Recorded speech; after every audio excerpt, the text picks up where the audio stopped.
السلام علیکم۔ آج کا ہمارا ٹاپک ہے جی سورہ کاف کے آیت نمبر 15 کا ترجمہ اور اس کی تشریح کا جائزہ۔ آیت دیکھیں جی، وَوَصَّيْنَا الْإِنسَانَ بِوَالِدَيْهِ إِحْسَانًا، ہم نے انسان کو ہدایت کی کہ وہ اپنے والدین کے ساتھ نیک برتاؤ کرے۔ اس کی ماں نے مشقت اٹھا کر اسے پیٹ میں رکھا اور مشقت اٹھا کر ہی اس کو جنا، اور اس کے حمل اور دودھ چرانے میں 30 مہینے لگ گئے، یہاں تک کہ جب وہ اپنی پوری طاقت کو پہنچا اور 40 سال کا ہو گیا تو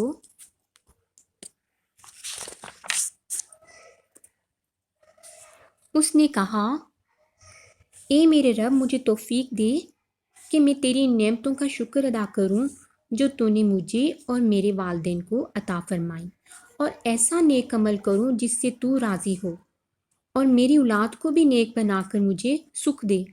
میں تیرے حضور توبہ کرتا ہوں اور تابعہ فرمان مسلم بندوں میں سے ہوں۔ جی اب اس کی ہم تشریح دیکھتے ہیں۔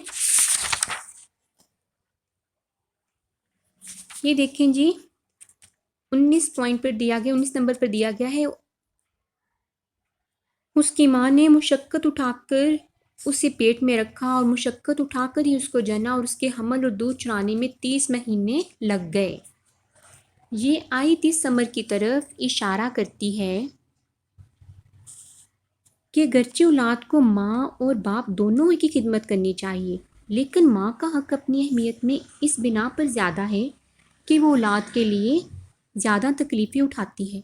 یہی بات اس حدیث سے معلوم ہوتی ہے جو تھوڑے سے لفظی اختلاف کے ساتھ بخاری، مسلم، ابو داؤد، ترمذی، ابن ماجہ، مسند احمد اور امام بخاری کی ادب المفرد میں وارد ہوئی ہے کہ ایک صاحب نے حضور صلی اللہ علیہ وآلہ وسلم سے پوچھا، کس کا حق خدمت مجھ پر زیادہ ہے؟ فرمایا تیری ماں کا۔ انہوں نے پوچھا اس کے بعد کون؟ فرمایا تیری ماں۔ انہوں نے پوچھا اس کے بعد کون؟ فرمایا تیری ماں۔ انہوں نے پوچھا اس کے بعد کون؟ فرمایا تیرا باپ۔ حضور صلی اللہ علیہ وآلہ وسلم کا یہ ارشاد ٹھیک ٹھیک اس آیت کی ترجمانی ہے، کیونکہ اس میں بھی ماں کے تہرے حق کی طرف اشارہ کیا گیا ہے۔ نمبر 1، اس کی ماں نے اسے مشقت اٹھا کر پیٹ میں رکھا۔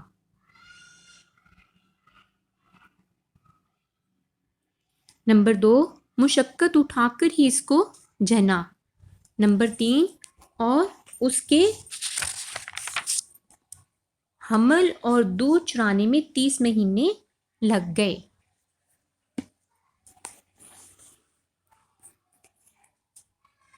جی اس آیت اور سورہ لقمان کی آیت 14 اور سورہ بقرہ کی آیت 233 سے ایک اور قانونی نقطہ بھی نکلتا ہے، جس کی نشاندہی ایک مقدمے میں حضرت علی رضی اللہ عنہ اور حضرت ابن عباس رضی اللہ عنہ نے کی، اور حضرت عثمان رضی اللہ عنہ نے اسی کی بنا پر اپنا فیصلہ بدل دیا۔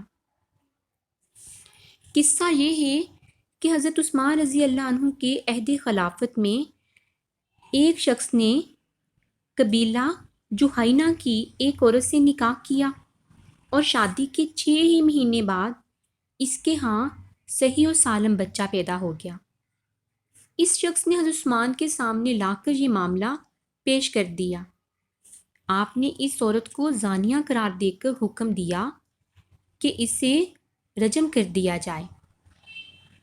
حضرت علی رضی اللہ عنہ نے یہ فیصلہ قصہ سنا تو فوراً حضرت عثمان رضی اللہ عنہ کے پاس پہنچے اور کہا، یہ آپ نے کیا فیصلہ کر دیا؟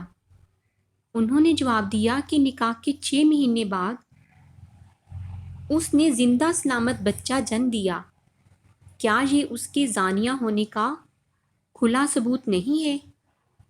حضرت علی رضی اللہ عنہ نے فرمایا نہیں۔ پھر انہوں نے قرآن مجید کی مذکورہ بالا تینوں آیتیں ترتیب کے ساتھ پڑھیں۔ سورہ بقرہ میں اللہ تعالیٰ کا ارشاد ہے کہ مائیں اپنے بچوں کو پورے 2 سال دودھ پلائیں، اس بچے کے لیے جو رضاعت کی پوری مدت تک دودھ پلوانا چاہے۔ سورہ لقمان میں فرمایا اور 2 سال اس کا دودھ چوٹنے میں لگے، اور سورہ احقاف میں فرمایا اس کے حمل اور اس کا دودھ چرانے میں 30 مہینے لگے۔ اب اگر 30 مہینوں میں سے رضاعت کے 2 سال نکال دیے جائیں تو حمل کے 6 مہینے رہ جاتے ہیں۔ اس سے معلوم ہوا کہ حمل کی کم سے کم مدت جس میں زندہ سلامت بچہ پیدا ہو سکتا ہے 6 مہینے ہے۔ لہٰذا جس عورت نے نکاح کے 6 مہینے بعد بچہ جنا ہو اسے زانیہ قرار نہیں دیا جا سکتا۔ حضرت علی رضی اللہ عنہ کا یہ استدلال سن کر حضرت عثمان رضی اللہ عنہ نے فرمایا اس بات کی طرف میرا ذہن بالکل نہ گیا تھا۔ پھر آپ نے عورت کو واپس بلوایا اور اپنا فیصلہ بدل دیا۔ ایک روایت میں ہے کہ حضرت علی رضی اللہ عنہ کے استدلال کی تائید حضرت ابن عباس نے بھی کی، اور اس کے بعد حضرت عثمان رضی اللہ عنہ نے اپنے فیصلے سے رجوع فرما لیا۔ ابن جریر احکام القرآن للحساس ابن کثیر۔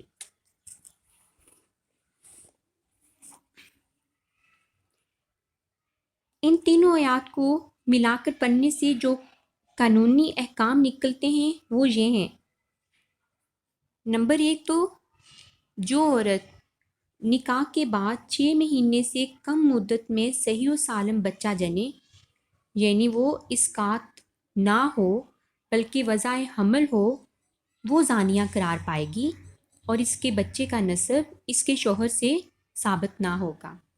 نمبر 2 جو عورت نکاح کے 6 مہینے بعد یا اس سے زیادہ مدت میں زندہ سلامت بچہ جنے، اس پر زنا کا الزام محض اس ولادت کی بنیاد پر نہیں لگایا جا سکتا۔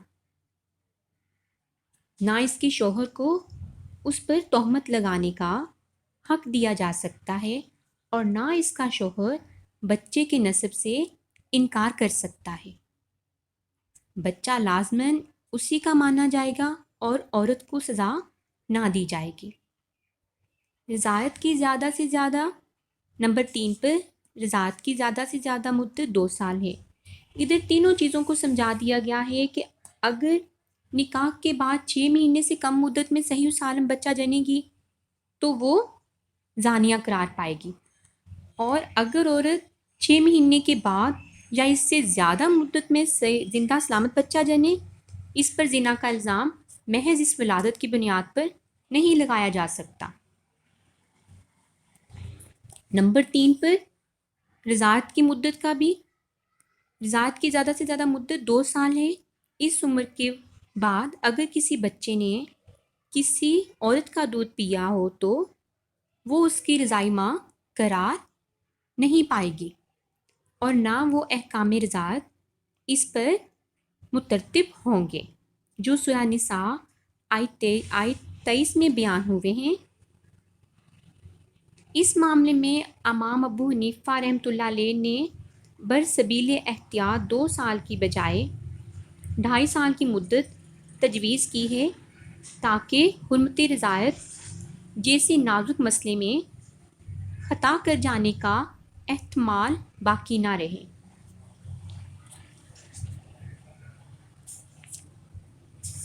جی اگر آج کے دور میں دیکھا جائے تو اس مقام پر یہ جان لینا فائدے سے خالی نہ ہوگا کہ جدید ترین طبی تحقیقات کی روح سے ماں کے پیٹ میں ایک بچے کو کم از کم 28 ہفتے درکار ہوتے ہیں، جن میں نشو و نما پا کر زندہ ولادت کے قابل ہو سکتا ہے۔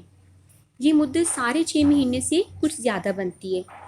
اسلامی قانون میں نصف مہینے کے قریب مزید رعایت دی گئی ہے، کیونکہ ایک عورت کا زانیہ قرار پانا اور ایک بچے کا نسب سے محروم ہو جانا بڑا سخت معاملہ ہے، اور اس کی نزاکت یہ تقاضا کرتی ہے کہ ماں اور بچے دونوں کو اس کے قانونی نتائج سے بچانے کے لیے زیادہ سے زیادہ گنجائش دی جائے۔